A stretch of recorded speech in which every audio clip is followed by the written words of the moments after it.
এক ব্যক্তি বলে তোতা পালতো ময়না, কথা বলে যে ময়না, ওটা পালতো।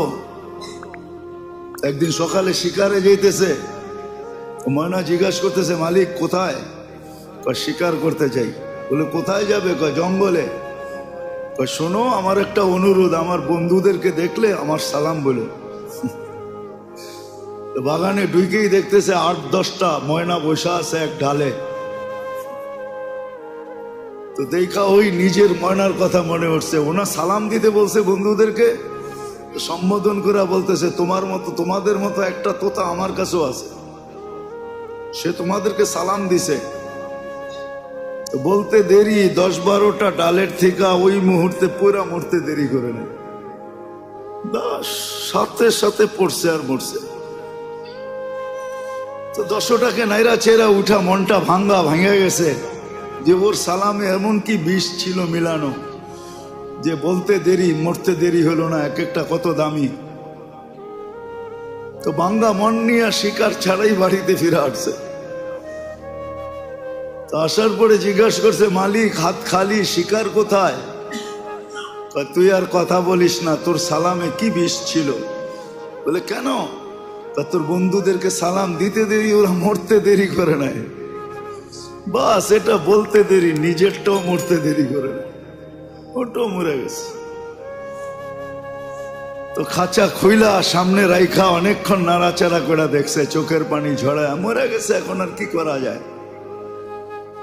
যখন উঠা অন্য মনস্ক হয়ে দাঁড়াইছে, তো তোতা উইরা চালের উপরে যায় বসা পড়ছে, আক্কা বাক্কা খায়া গেছে। এটা কি হইলো?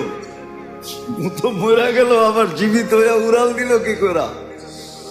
ওইখানে বসা বলতেছে মালিক আমার সালামে বিষ ছিল না, আমার বন্ধুরা আমাকে ফন্দি শিখায়া দিছে যে আমাদের মতো যদি বাগানে ঘুরতে চাস, ফুলের ডালে ডালে ঘুরতে চাস, আর বাগানে বাগানে ঘুরতে চাস, আর বহু জাতীয় ফল খাইতে চাস, তো মরার আগে একবার মরা যা। ওরা আমাকে ফন্দি শিখায়া দিছে,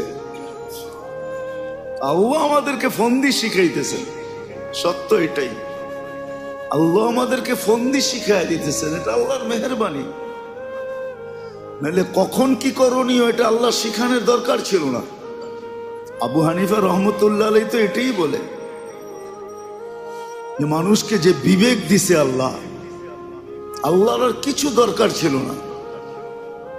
বিবেকের প্রতি হুকুম ডালা যথেষ্ট ছিল যে আমাকে এই বিবেকের মাধ্যমে তালাশ করে রাজি করে আসবে। না রসুল দরকার ছিল না, কিতাব দরকার ছিল। উনি যুক্তিও দিছে, আল বারু ইয়াদুল্লু আলাল বাহির ওয়াল আসরু ইয়াদুল্লু আলাল মাসির। পদচিহ্ন দেখলে বিবেক আমাদেরকে বলে এখান দিয়ে কেউ হাইটা গেছে, নাইলে পায়ের চিহ্ন আসলো তো আসলো করতে।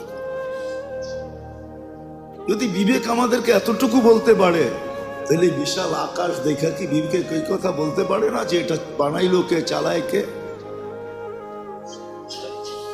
এটা বানাইলো কে আর এটা পরিচালনা কে করে? 1 ইঞ্চি তো নিচে নামলো না আজ পর্যন্ত,